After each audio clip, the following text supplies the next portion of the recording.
ሰላም ጤና ይስጥልኝ። እንዴት ናችሁ? ደህና ናችሁ ወይ? ደህና ከረማችሁ? ደህና ዋላችሁ? ደህና ረፈዳችሁ? ደህና አመሻችሁ? እንዴት ናችሁ? ደህና ነኝ እኔ። ይሄንን አሁን እንደገና ወደፊታችሁ መጣሁኝ። የመጣሁበት ምክንያት ለሁላችሁም ሁል ጊዜ ጥያቄ የሆነውን ይሄን የ90 ደቂቃ ነገር ላወራ ነው። ቀድመሽ ንገሪኝ የምትሉ ሰዎች፣ ስራው እየተደበቀ ነው፣ በግልጽ እየነገርሽ አይደለም የምትሉኝ ሰዎች፣ በግልጽ ተቀድቶ ቀድሞ ተሰናድቶ የተቀመጠ የ90 ደቂቃ መረጃ አላችሁ። በዛ መረጃ መሰረት ከፍታችሁ ካላያችሁ እኔ ልነግራችሁ አልችልም። የሁላችሁ ወገኖች እንደዚህ አይደለም የሚሰራው። ሁሉ ነገር ስርዓትና ወግ አለው። ስለዚህ ይሄ ስራ ይሄ እንትን የ90 ደቂቃውን ፕሪ ሪከርድድ ቪዲዮ ማየት ግዴታ ነው፣ መስት ነው። ያንን አይታችሁ ያንን ካያችሁ በኋላ ይሄንን አይታችሁ ጥያቄ ካላችሁ እኔን ኮንታክት ብታደርጉኝ በደስታ እመልሳለሁኝ። ያንን ሳታዩ ግን ብትደውሉ እኔ አልመልስላችሁም፣ ወይም ደግሞ ብመልሳችሁም መልሼ ይሄንን እንድታዩ ነው ዳይሬክት የማደርጋችሁ። እና መስራት በምትችሉበት አገር ላይ ያላችሁ ሰዎች በሙሉ ማድረግ ያለባችሁ ስሜ ላይ ክሊክ ታደርጋላችሁ። www.ፍጹምጆሴፍ.com የሚለውን እሱን ክሊክ ስታደርጉ ወደዛ ቪዲዮ ይወስዳችኋል። ስምና ኢሜይላችሁን አስገብታችሁ ቀድሞ የተቀረጸ የ90 ደቂቃ እንትን አለ፣ እሱን ማየት ነው። እሱን አይታችሁ ጥያቄ ካላችሁ እንትን በሉ። አይ የበለጠ መረጃ ደግሞ እንፈልጋለን ካላችሁ ደግሞ 149 ብር ትከፍሉና ስለ ቢዝነሱ ምን አይነት እንደሆነ፣ እንዴት እንደሚሰራ፣ ኮሚሽኑ ምን እንደሆነ፣ ከማን ካምፓኒ ጋር እንደምትሰሩ፣ የካምፓኒው ስም ማን እንደሆነ፣ ያንን ሁሉ ኮሚሽናችሁ ምን ያህል እንደሆነ ሁሉን ያስረዳችኋል። በ30 ቀን ውስጥ ደግሞ እሱን ሁሉ አይታችሁም 149 ብሬን መልሱልኝ እኔ ሀሳቤን ቀይሬያለሁ ካላችሁ ይመለስላችኋል እንጂ እኔ አልነግራችሁም። ሾርት ካት የለም።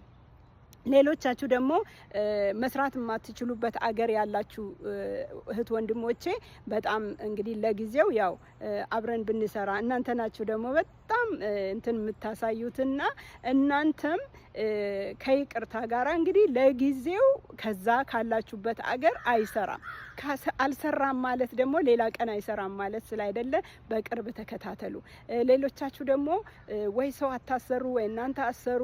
እናንተ እንግዲህ እናንተ ሌቦች ናችሁ፣ አጭበርባሪዎች ናችሁ የምትሉን ሰዎች እናንተ አጭበርባሪና ሌቦችን መለየት ካልቻላችሁ የእናንተ ጥፋት ነው። ስለዚህ የሚሰራን ሰው አትከልክሉ፣ እንቅፋት አትሁኑ፣ ጉቶ አትሁኑ፣ መንገድ ላይ አትቁሙ። ስራ ፈልጉ፣ ላይፋችሁን ቼክ አርጉ። አንድ ታሪክ ታስታውሱኛላችሁ። ለሰው አስባችሁ ስላይደ እንዳልሆነ የሚነግረኝ አንድ ታሪክ አለ መጽሐፍ ቅዱስ ላይ። ምን መሰላችሁ? ይሁዳ ለኢየሱስ ክርስቶስ ያቺ ሴትዮ ሽቶ ስትገዛ እንዴ ይሄ ሁሉ ብር ለምን ወጣ? ይሄ እኮ ተሽጦ ለድሆች ይሆን ነበር አለ። ግን ወረድ ብላችሁ ስታነቡ ለድሆች አስቦ ሳይሆን ሌባ ስለነበረ ነው ይላል። ስለዚህ ሌሎችን ሰዎች ሌባ የምትሉ ሰዎች እናንተን ራሳችሁ ልባችሁን መርምሩ። እንግዲህ እናንተን ለማስረዳት እኔ አልምልም፣ አልገዘትም።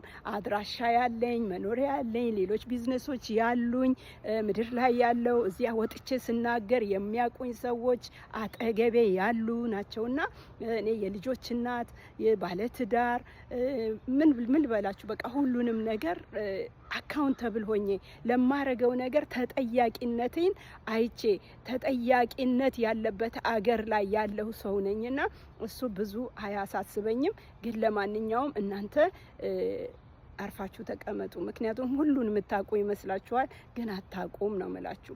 ስለዚህ እናንተ ሌሎቻችሁ መስራት ያለበት ሀገር ላይ ያላችሁ፣ መስራት የምትፈልጉ፣ ራሳችሁ ነጻ መውጣት የምትፈልጉ፣ በነጻነት መኖር የምትፈልጉ፣ እንትን የሰለቻችሁ ሰዎች፣ ለሰው መስራት የሰለቻችሁ፣ ጧት መነሳት የሰለቻችሁ፣ በማትፈልጉበት ሰዓት የግድ መግባት ማንዳቶሪ የሆነባችሁ ሰዎች፣ እናንተ ነጻነት ፈላጊዎች፣ የደከማችሁ እንደኔ የዛላችሁት ሰዎች ይሄ መንገድ አለ፣ በዚህ ብትሞክሩ እዩት ራሳችሁ ብዬ ያገኘሁትን ኢንፎርሜሽን በቅንነት በፍቅር ነው ለእናንተ ሼር ማድረገው እንጂ እኔማ ገብቼበት እየሰራሁኝ ነው፣ እየተጠቀምኩኝ ነው። ስለዚህ እናንተም ኑና እንድትጠቀሙ ነው እንጂ በሌላ አይደለም። ተባረኩልኝ። መልካም ቀን። እግዚአብሔር ይርዳችሁ መልካም ውሳኔ ለመወሰን። ተባረኩ።